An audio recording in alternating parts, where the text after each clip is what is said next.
सभी दोस्तों को नमस्कार। आज के इस वीडियो में दिल्ली सल्तनत के अंतर्गत लोदी वंश के ऊपर चर्चा करेंगे।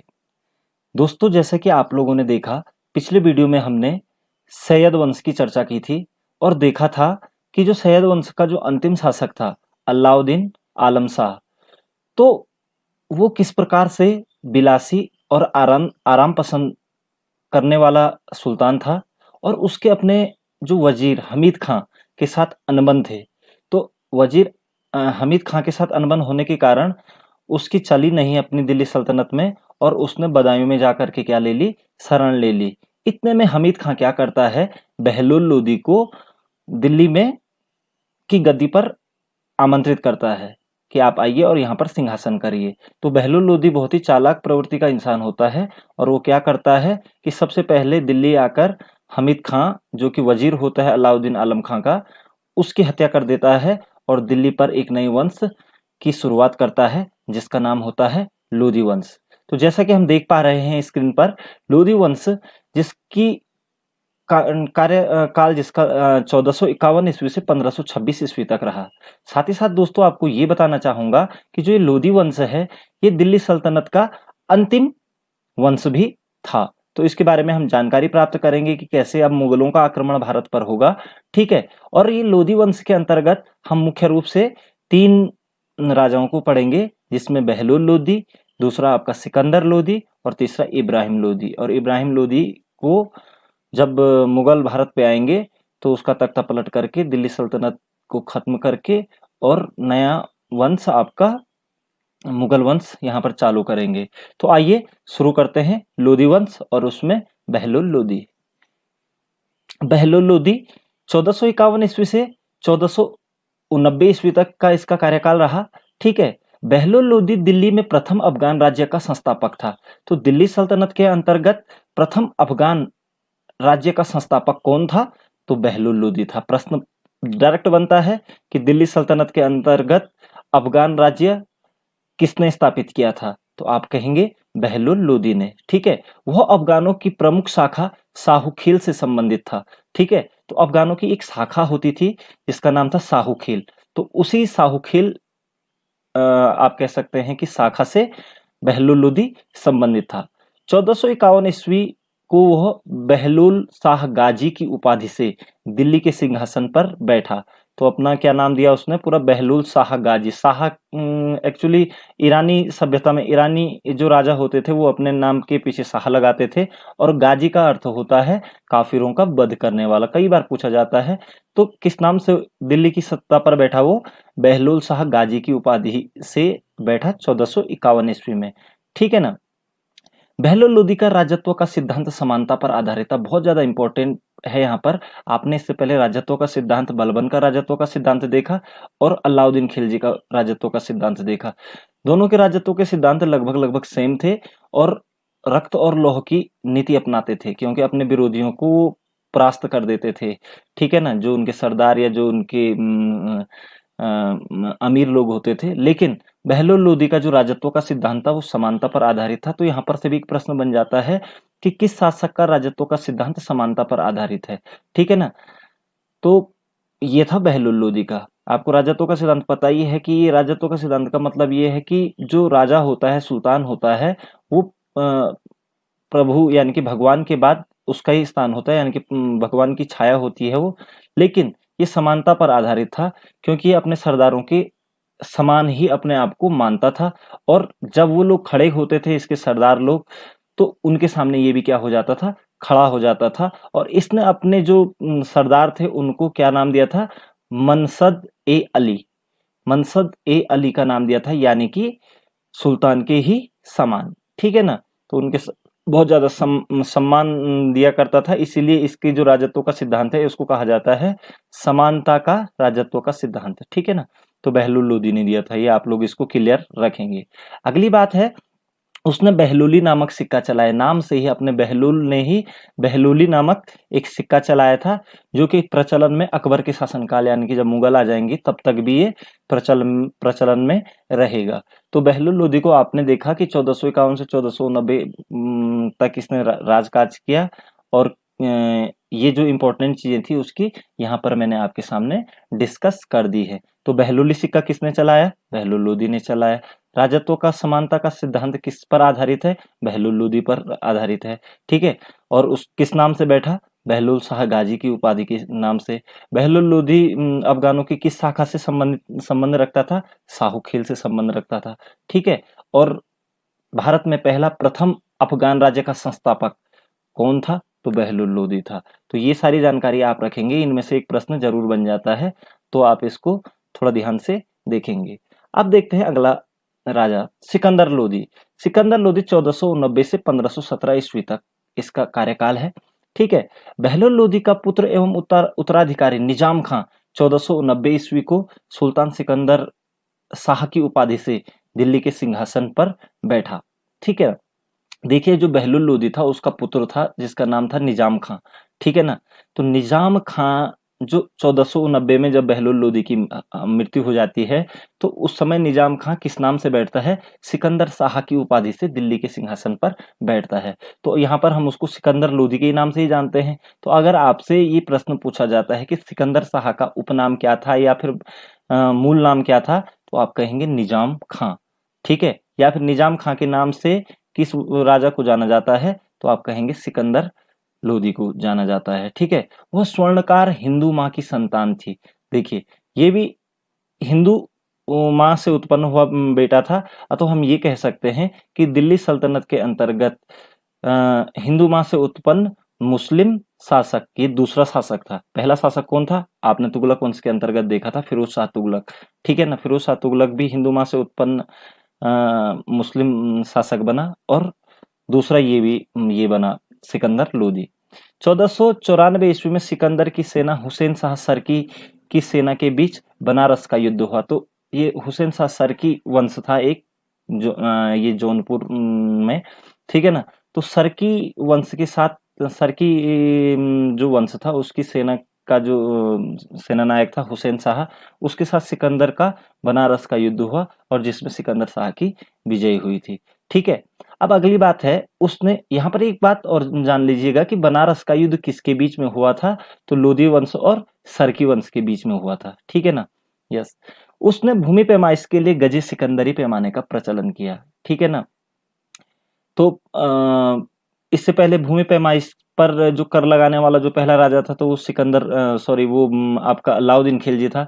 ठीक है, उसके बाद इसने भी भूमि पैमाइश के लिए एक नया पैमाना दिया जिसका नाम था गजे सिकंदरी। तो नाम से ही पता लग जाता है, इसलिए इस प्रश्न का उत्तर ढूंढने में ज्यादा दिक्कत नहीं होती है कि गजे सिकंदरी पैमाना किसने प्रचलन किया? तो आप कहेंगे सिकंदर लोदी ने। सिकंदर विद्या का पोषक था। उसके आदेश पर संस्कृत के एक आयुर्वेद ग्रंथ का फारसी में फहरंगी सतरंगी के नाम से अनुवाद कराया गया। ठीक है, विद्या का काफी लोगों का सम्मान भी करता था, और उसे ज्ञान प्राप्त विद्या प्राप्त करने का बहुत ज्यादा रुचि रहती थी। ठीक है, और एक संस्कृत के आयुर्वेद ग्रंथ का उसने अपने क्या किया था?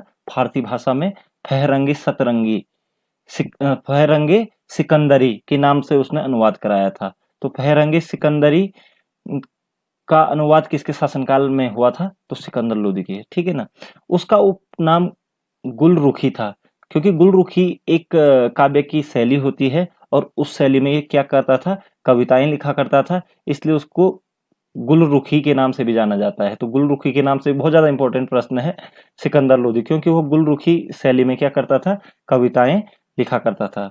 उसने लज्जत ए सिकंदर शाही की भी रचना की थी, और उसने किसकी रचना की थी? लज्जत ए सिकंदर शाही की रचना भी सिकंदर लोदी ने की थी। तो आपने देखा कि सिकंदर लोदी के बारे में कि निजाम खां उसका नाम था, सरकी वंश के बीच में के साथ उसका बनारस का युद्ध हुआ, भूमि पैमाइश के लिए उसने गजे सिकंदरी पैमाना का प्रचलन किया। ठीक है ना, और फहरंगी सतरंग सिकंदरी के नाम से एक अनुवाद किया उसने संस्कृत ग्रंथ का। ठीक है, आयुर्वेद का ग्रंथ था ये। ठीक है, और उसका उपनाम क्या था? गुलरुखी था, और इसी नाम से वो क्या लिखता था? कविताएं लिखता था। ठीक है, लज्जत ए सिकंदर शाही की रचना भी इसने की थी। ठीक है, इसके अलावा 1504 ईस्वी में उसने आगरा नगर बसाए। बहुत ज्यादा इंपॉर्टेंट प्रश्न है कि जो आगरा है आज का, जहां पर ताजमहल है, ठीक है, भले ताजमहल का निर्माण इसने नहीं कराया, लेकिन आगरा जो शहर बसाया गया वो किसके द्वारा बसाया गया था? सिकंदर लोदी के द्वारा। आप इस चीज को क्लियर कर लेंगे। 1504 ईस्वी में उसने आगरा नगर बसाया था। राजस्थान के शासकों पर अपना आधिपत्य बनाए रखने के उद्देश्य से उसने आगरा को अपनी राजधानी बनाया। अब देखिए यहाँ पर दिल्ली से अब राजधानी आगरा आ जाती है, तो दिल्ली से आगरा राजधानी परिवर्तन कौन करता है?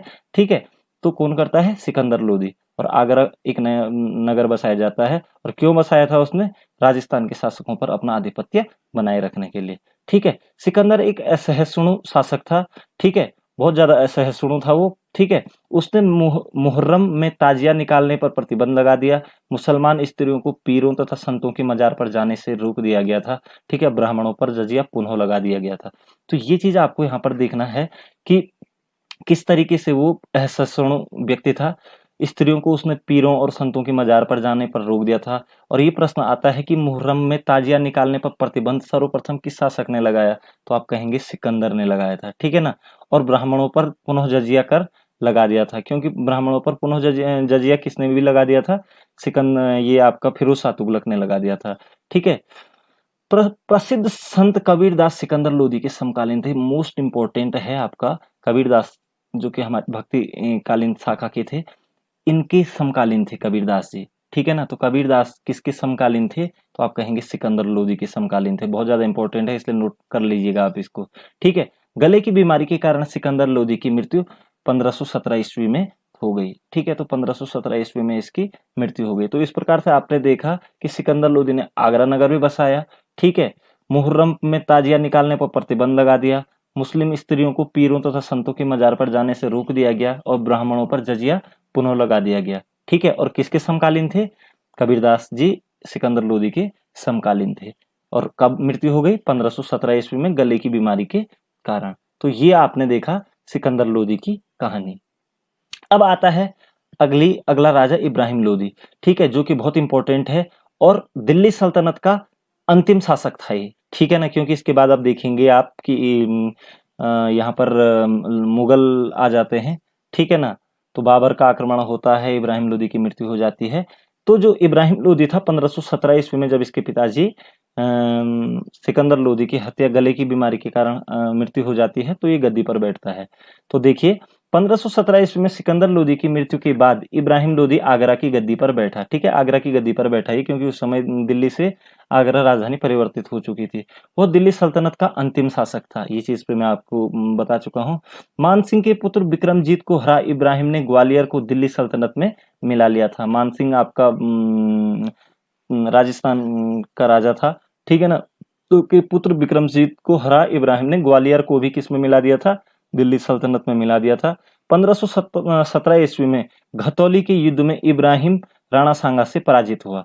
ठीक है ना, इब्राहिम खान और राणा सांगा की एक लड़ाई हुई थी, घतौली का युद्ध। तो ये प्रश्न बहुत ज्यादा इंपॉर्टेंट है कि घतौली का युद्ध किन किन किन के बीच में लड़ा गया? तो इब्राहिम लोधी और राणा सांगा के बीच लड़ा गया था, और 1517 ईस्वी में। ठीक है, कहा जाता है कि इस घतौली के युद्ध में राणा सांगा का एक हाथ कट गया था और इब्राहिम लोदी को भी काफी सारी चोटें आई थी। ठीक है, बाबर को भारत पर आक्रमण करने के लिए न्योता पंजाब के शासक दौलत खां एवं इब्राहिम के चाचा आलम खां ने दिया था। देखिए, इब्राहिम खान के जो चाचा जी थे आलम खां, और पंजाब के जो शासक थे दौलत खां।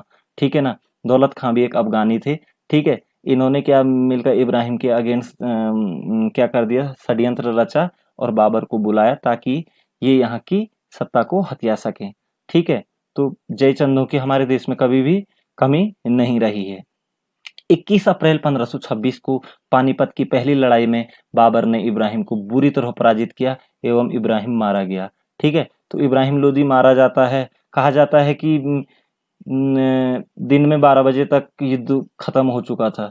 इब्राहिम लोदी की 2 लाख की सेना थी और महज बाबर 10,000 सैनिकों के साथ मैदान में उतरा था, क्योंकि तोप और बारूद और गोलों का प्रयोग किया गया था इस युद्ध में पहली बार, पानीपत की प्रथम लड़ाई में। तो इस प्रकार से 12 बजे तक ही, क्या 2 घंटे में ही बोलते हैं कि मतलब युद्ध का परिणाम निकल आया था और इब्राहिम लोदी की मृत्यु हो गई थी। ठीक है ना, तो इब्राहिम लोदी दिल्ली सल्तनत का पहला वो अंतिम शासक था जो युद्ध में लड़ते हुए मृत्यु को प्राप्त हुआ था। ठीक है, तो ये इंपॉर्टेंट क्वेश्चन है कि वह कौन सा शासक था जो युद्ध करते करते वीरगति को प्राप्त हुआ या मृत्यु को प्राप्त हुआ? तो वो था इब्राहिम लोदी। तो आपने देखा कि इस तरीके से इब्राहिम लोदी ने भारत पर 1517 ईस्वी से 1526 ईस्वी तक राज किया और इसी के समय में मुगलों का आक्रमण हुआ।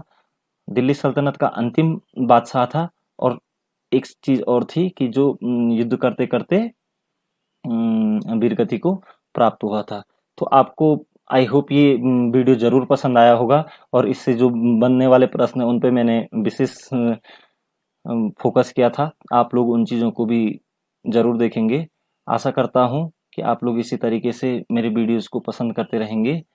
अगर आपने चैनल को सब्सक्राइब नहीं किया है तो प्लीज़ आप लोग एक बार चैनल को ज़रूर सब्सक्राइब करें, अपने दोस्तों के साथ शेयर करें, ताकि मुझे और हिम्मत मिले कि मैं और ज़्यादा से ज़्यादा बढ़िया करके वीडियो बना पाऊँ और आप लोगों की हेल्प कर पाऊँ। धन्यवाद। आपका समय शुभ हो। मैं आपके उज्जवल भविष्य की कामना करता हूँ।